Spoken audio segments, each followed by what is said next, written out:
Thanks for tuning in, everyone. Welcome to the Auxiliary Things podcast with Jade and Nathan. And we're going to get it started.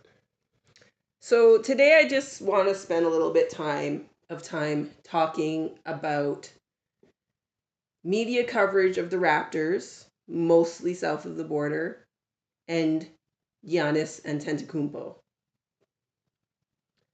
Uh, Up here in the north, we are used to the narrative of the Raptors aren't going to do anything. Period. That's it. You know, a few years ago when we played that series against Cleveland, we were going to get swept before the series even started. We ended up taking 2 games. That has been the playoff narrative since in this run where the Raptors have been playoff perennial playoff team. So that was the most frustrating thing for me watching different US media coverage basically since after the Orlando series. It seemed like almost every conversation that was being had, everybody that had anything to say were saying the other team's going to win. It's just a matter of how many games it's going to take. Yeah, I echo that. No one really gave the Raptors a real honest analysis, other than I guess, can we give a shout out? B-Ball Breakdown, who he actually looks at the teams involved to a level of depth where he can actually see and actually predicted that the Raptors would win. Right, but he is about basketball He's a coach. first. Yeah. Right? So he doesn't have that thing of, oh, we have to say what's going to be most interesting for the fans to hear. He's what I would call a purist. He's just interested in the X and O's. This is what happened on the floor. This is how it matches up. Of course, we know there are some people specifically who are very vocal against Kawhi Leonard. Skip Bayless obviously comes to mind. Yes. His counterpart, Shannon Sharp, is one person who has been vocal in favor of the Raptors, but I mean, can you really take any other stance when you've got that much shade going against the team and you're on the same show? You got to try and balance it out somehow. Not saying that I don't think he's genuine in what he says. He's clearly is. And there's a clip of Stephen A. Smith day before yesterday talking about how the Raptors made them all look like idiots. He said that. First time I've ever agreed with Stephen A. ever. But there it is. And now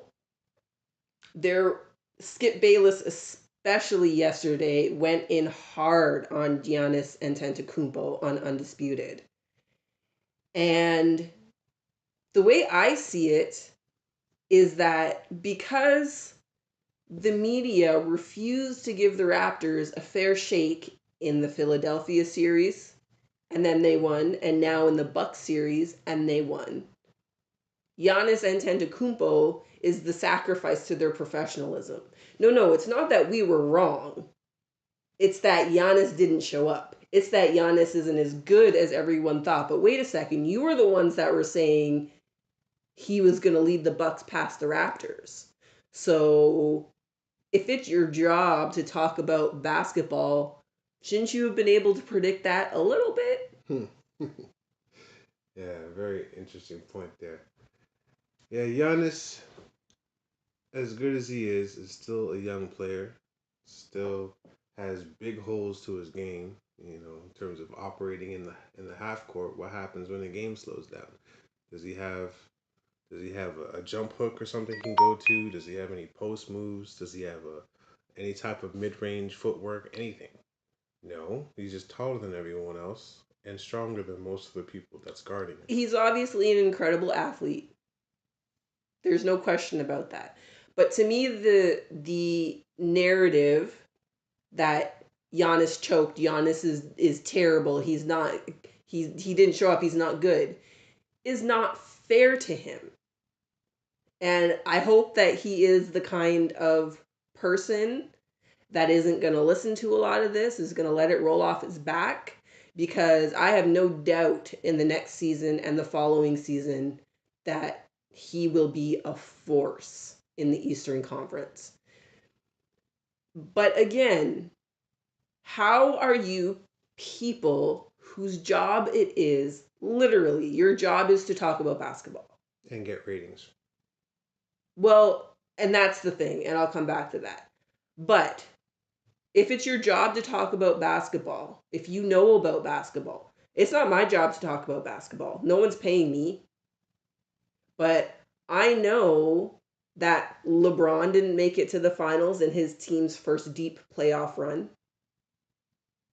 I know that Jordan didn't make it out of the Eastern Conference in his first couple deep playoff runs, right? When they got to the conference finals. There is no Michael Jordan as we remember him without the Detroit Pistons bullying him around.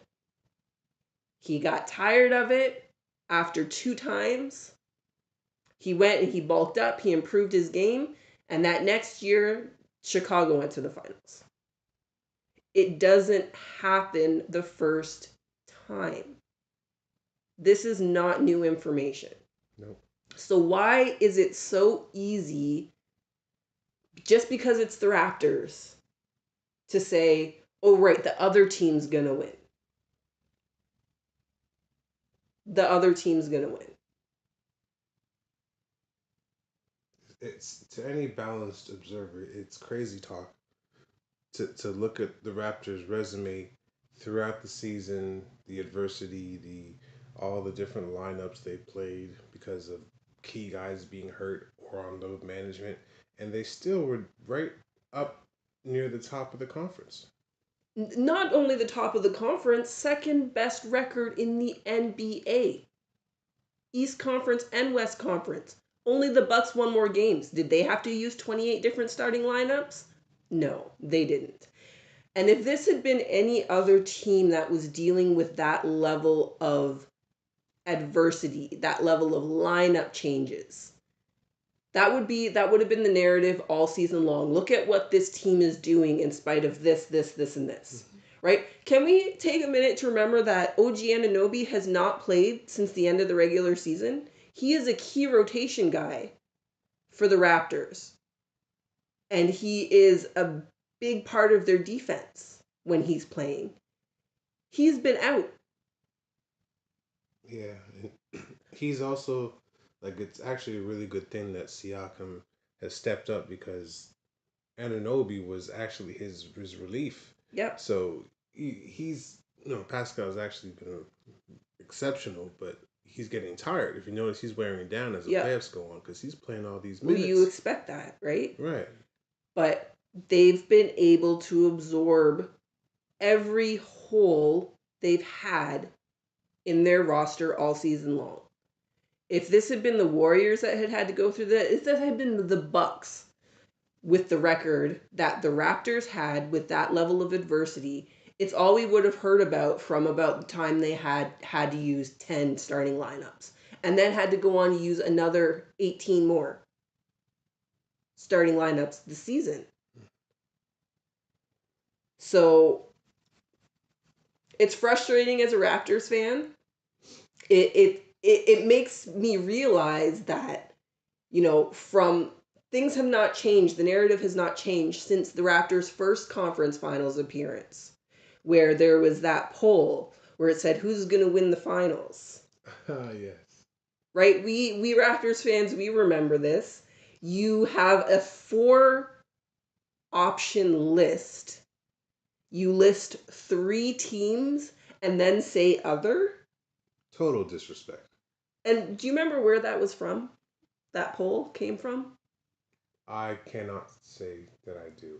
I can't remember for sure, so I'm not going to say a specific name, but I feel like it wasn't a fan poll. It was from a sports outlet, a major sports outlet. Yeah. It hasn't changed. They have to say Raptors now because Kawhi's here. But really, the narrative hasn't changed. You people are supposed to be professionals. I understand there's a whole ratings thing. I get it.